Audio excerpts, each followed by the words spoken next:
In this demo, I'm going to show you how service discovery works. I have here a folder, service discovery. I'm going to create a few resources again. Or let me first show you what's in it. I'm going to use cat, service discovery, first credentials, the secrets. I have a couple of secrets, a username, password, root password, and a database. I'm only using root password and database actually. I'm going to use the root password rather than using a separate username and password, because that needs extra setup and I want to keep it as simple as possible for this demo, just to show you service discovery. kubectl create,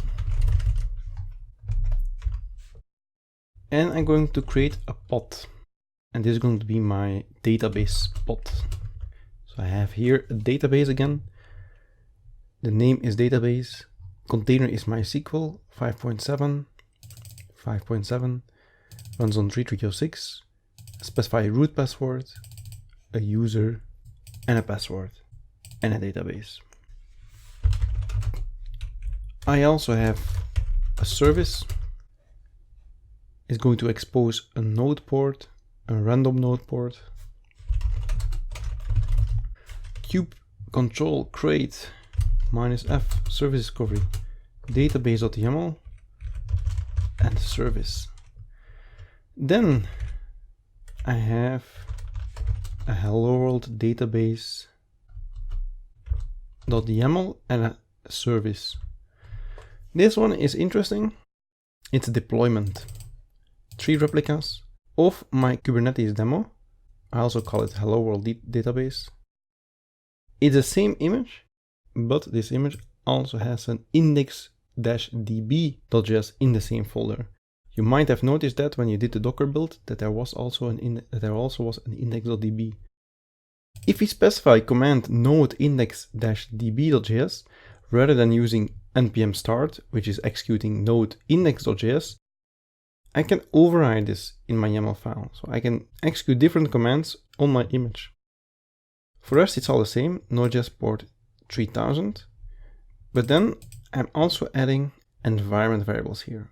Host, MySQL host, MySQL user, password from the root password, and a database from the secrets, and the key is database.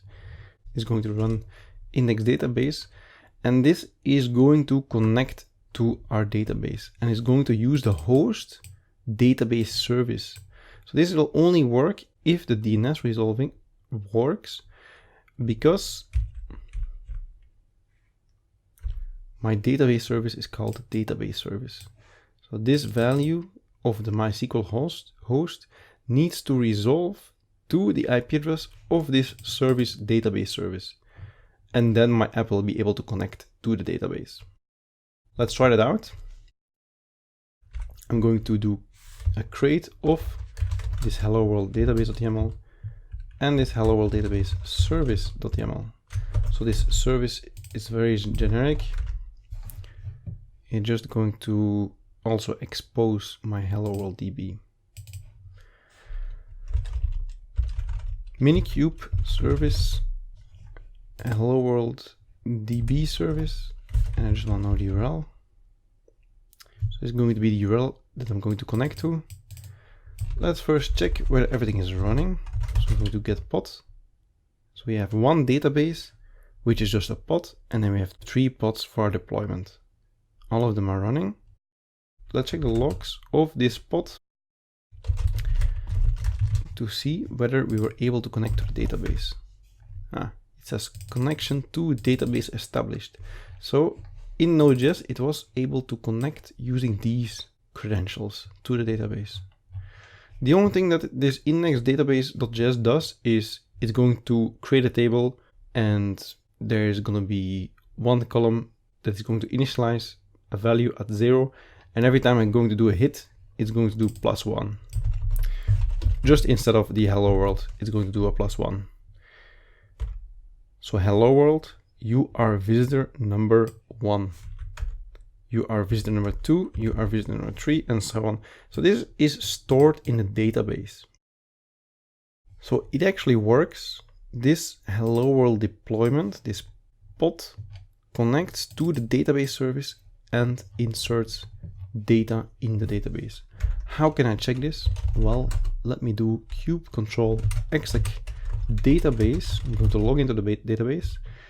I'm going to execute something on the database, -i, -t, and the command I'm going to execute is MySQL.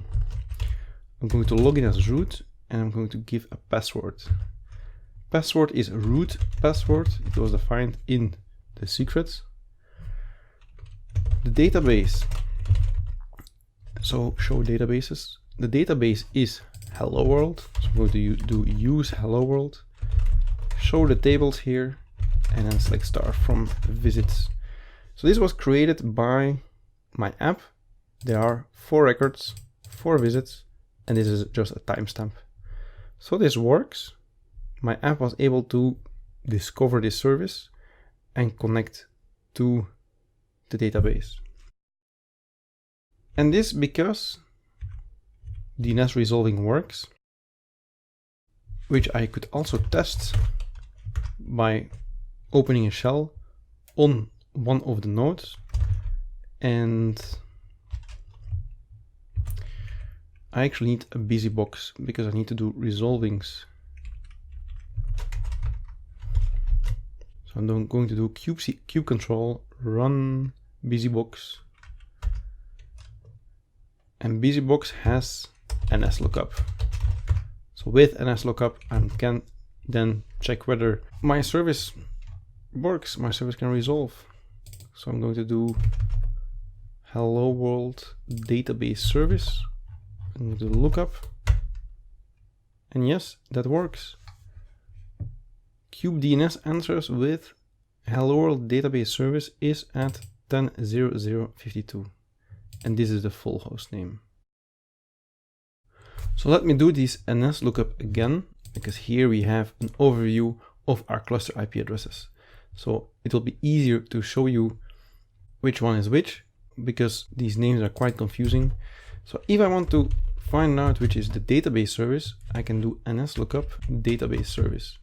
If I want to do a DNS lookup on the service, which is the app layer in our case, then I can do NSLOOKUP on this one. So I don't have curl here, so I actually need to telnet to this service, and then a get slash gives us you are visitor number 5. So if I just want to connect to the app layer, I can use hello world database service. If I want to connect to the database service, the MySQL, the database, then I can use this host name. And this database service resolves to this IP, and this other service resolves to that IP. And whenever this service would be recreated, DNS would then also be updated. That's it for the DNS discovery. This is also going to be part of our WordPress later on, so I will come back to this. Service discovery is a very important part of running a cluster with lots of services. Control D if you want to exit, and delete pod busybox if you want to delete the busybox. And you obviously have to delete all the running services and pods and deployments.